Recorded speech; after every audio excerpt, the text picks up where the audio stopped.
के लिए भी ऐसे ही करेंगे। कौन? वो भी नहीं रहना चाहिए। मस्जिद में क्या होता है? मस्जिद में केवल वो जाके अल्लाह की इबादत करते, नमाज पढ़ते हैं, वो और कुछ नहीं करते।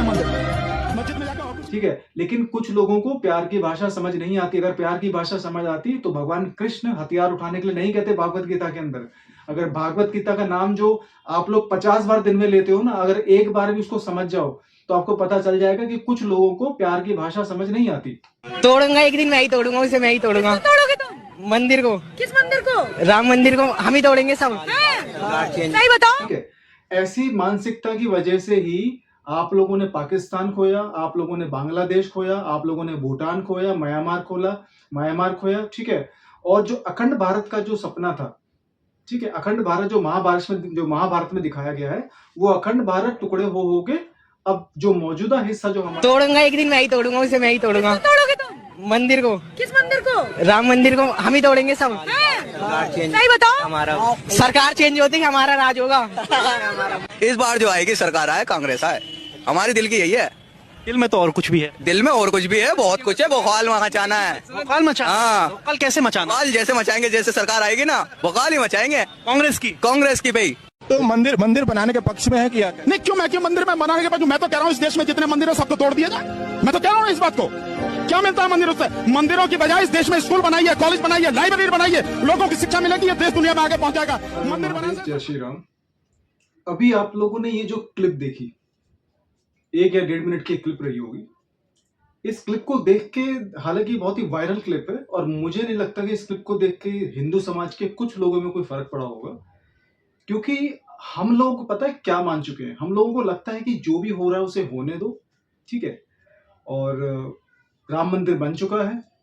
राम मंदिर की जो प्राण प्रतिष्ठा थी उसके अंदर हम जाके आ चुके हैं। हमने अयोध्या धाम के दर्शन कर लिए हैं और हमारा काम खत्म, ठीक है। ये जो नेचर है, ये जो व्यवहार है ना हम लोगों का, खासकर हिंदू लोगों का, ये एक दिन ऐसे ही पूरे भारत के पतन का कारण बनेगा, ठीक है।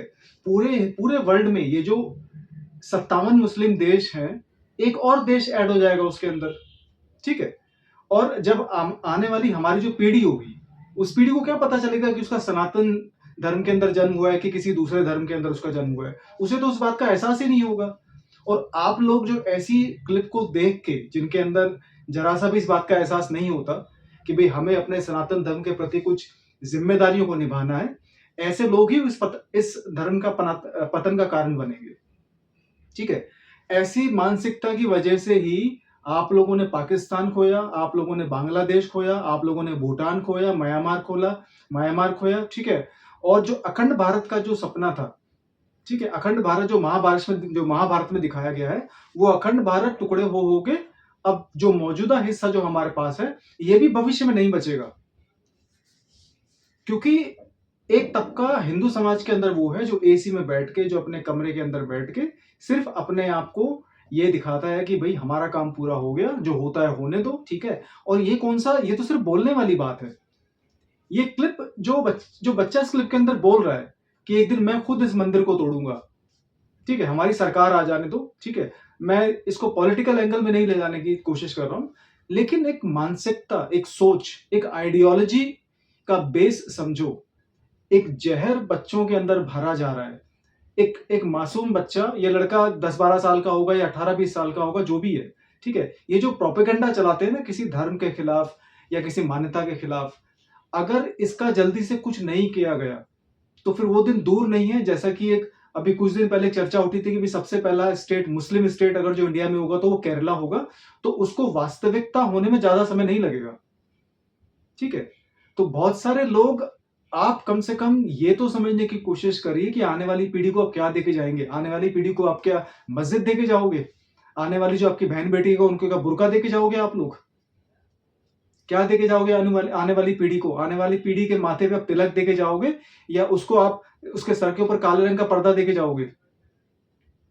मैं किसी एक पर्टिकुलर उसको टारगेट नहीं कर रहा हूं, लेकिन मैं ये कह रहा हूं कि हमारे सनातन धर्म के लोग अभी भी नहीं जगे हैं, अभी भी सो रहे हैं, ठीक है। मैं किसी पॉलिटिकल पार्टी को सपोर्ट करने के लिए बिल्कुल नहीं कह रहा हूं, लेकिन कम से कम ऐसी पॉलिटिकल पार्टी को तो सपोर्ट करो जो कम से कम सनातन धर्म के मूल्य हैं, जो उनकी मान्यताएं हैं, जो हमारी धार्मिक परंपरा है, उसका तो कम से कम आदर करती हो।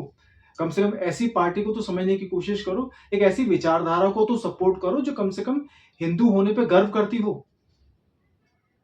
यहां तो लोग जो ऐसी पॉलिटिकल पार्टीज को सपोर्ट करते हैं, ठीक है, मतलब जिनको फर्क नहीं पड़ता कि भाई हम तो इस दुनिया में जीने आए हैं, 60-70 साल बाद हमारी मृत्यु हो जाएगी, उसके बाद कहाँ हिंदू मुस्लिम, उसके बाद क्या सनातन धर्म, उसके बाद क्या धार्मिक परंपरा है, उसके बाद कहाँ महाभारत, उसके बाद कहाँ रामायण, फिर कहाँ गीता।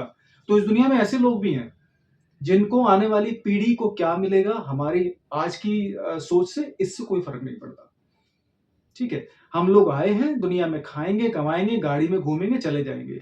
आज के 100 साल बाद क्या होगा, 200 साल बाद क्या होगा, इससे बहुत सारे लोगों को, आजकल की जो खासकर मॉडर्न जो एजुकेटेड पीढ़ी है ना, उसको फर्क नहीं पड़ता। उनको फर्क पड़ता है कि हमारी सैलरी कितनी आ रही है, ठीक है, हमारे को किसी से कितना लेना देना है, वो कितना आ रहा है, हमारे बैंक बैलेंस में कितना पड़ा है, वो क्या है। ठीक है, नाम के चक्कर में, सिर्फ नाम मात्र के लिए ये लोग वैष्णो देवी हो जाते हैं, ये लोग केदारनाथ हो जाते हैं, ये लोग आपका दूसरे धार्मिक स्थानों पे आएंगे, नाम मात्र के ये लोग अयोध्या धाम होके आ जाएंगे और टीका लगा के माथे पे और सोशल मीडिया पे फोटो डाल के ये लोग दिखा देंगे भी हम तो धार्मिक हैं। अरे भाई, ऐसे धार्मिक होने से फर्क नहीं पड़ेगा कुछ भी। घर से बाहर निकल के आवाज उठानी पड़ेगी कि सनातन धर्म कोई कमजोर लोगों का धर्म नहीं है। सनातन धर्म की मान्यताएं जो हैं वो पूरे विश्व में मानी जाती हैं। मंदिर बनाने से अंधविश्वास फैलता है, गंदगी फैलती है, लोगों के बीच घृणा फैलती है, और कुछ नहीं फैलता। अपनी मस्जिद के लिए भी ऐसे ही करेंगे। कौन? वो भी नहीं। मस्जिद में क्या होता है? मस्जिद में केवल वो जाके अल्लाह की इबादत करते, नमाज पढ़ते हैं, वो और कुछ नहीं करते मस्जिद में जाकर। ठीक है, लेकिन कुछ लोगों को प्यार की भाषा समझ नहीं आती। अगर प्यार की भाषा समझ आती तो भगवान कृष्ण हथियार उठाने के लिए नहीं कहते भागवत गीता के अंदर। अगर भागवत गीता का नाम जो आप लोग 50 बार दिन में लेते हो ना, अगर एक बार भी उसको समझ जाओ तो आपको पता चल जाएगा कि कुछ लोगों को प्यार की भाषा समझ नहीं आती। आप लोगों ने कितनी बार बोला है कि मैं मस्जिद तोड़ दूंगा जाके?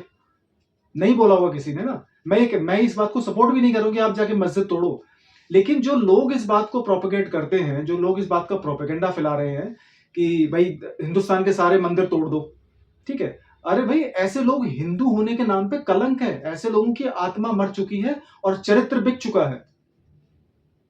तो ऐसे लोगों को जब हम खुद अपने लोगों को नहीं समझाएंगे, उनको नहीं रोकेंगे या उनको इस बात का जवाब नहीं देंगे, तो दूसरी मान्यताओं वाले लोगों को क्या पड़ेगा भाई? वो खुद सोचते भाई इनको खुद फर्क नहीं पड़ता, तो फर्क नहीं पड़ता तो कोई बात नहीं, अब नहीं तो आज के 500 साल बाद फिर यही होगा, इसका भी बंटवारा हो जाएगा। ठीक है, और हिंदुस्तान के अलावा हिंदुओं के लिए, सनातन धर्म के लिए कोई जगह नहीं है। आने वाले समय में जो इजरायलियों का जो हाल है ना, फिलहाल जो इजराइल जो देश है जो चारों तरफ अपने लड़ता रहता है, ऐसी हालत हिंदुस्तान की भी हो जाएगी। अपने अस्तित्व की लड़ाई आज के 500 साल बाद, 1000 साल बाद हिंदुस्तान भी लड़ रहा होगा, अगर अभी उठ के हम लोगों ने कुछ नहीं करा तो। ठीक है, और थोड़ा सा अगर इसको पॉलिटिकली बोलूं तो अयोध्या से जो बीजेपी ने या इस पर्टिकुलर पॉलिटिकल पार्टी ने जो सीट हारी है, उसका दुख नहीं है, कोई बात नहीं, वो तो दोबारा आ जाएगी। लेकिन ये देखो कि कुछ चंद रुपयों के लिए लोग कैसे अपने धर्म का भी सौदा कर देते हैं, कैसे अपनी मर्यादाओं का भी सौदा कर देते हैं, कैसे लोग अपनी आत्मसम्मान को बेच देते हैं सिर्फ कुछ रुपयों के लिए। तो ऐसे लोगों का सनातनी कहलाने का कोई हक नहीं है। आप चाहो, क्योंकि आप लोग सिर्फ नाम के सनातनी हो, अंदर से आपकी जो भाषा है, अंदर से आपकी जो मान्यताएं हैं, वो दूसरे मान्यताओं के सपोर्ट करती है, दूसरे धर्म के लिए है। ठीक है, तो ऐसे लोग ज्यादा खतरनाक होते हैं जो हिंदू के भेष में भी हिंदू नहीं है। तो इस आवाज को, इस मानसिकता को, इस आइडियोलॉजी का कुछ ना कुछ हम लोगों को अपने घर से निकल के ही कुछ करना पड़ेगा। ठीक है, और अगर इसका नहीं कुछ करा तो फिर इसके जो परिणाम होंगे वो बहुत ही ज्यादा खूंखार होंगे, बहुत ही ज्यादा अत्याचारी होंगे और बहुत ज्यादा दर्दनाक होंगे। हर हर महादेव, जय श्री राम।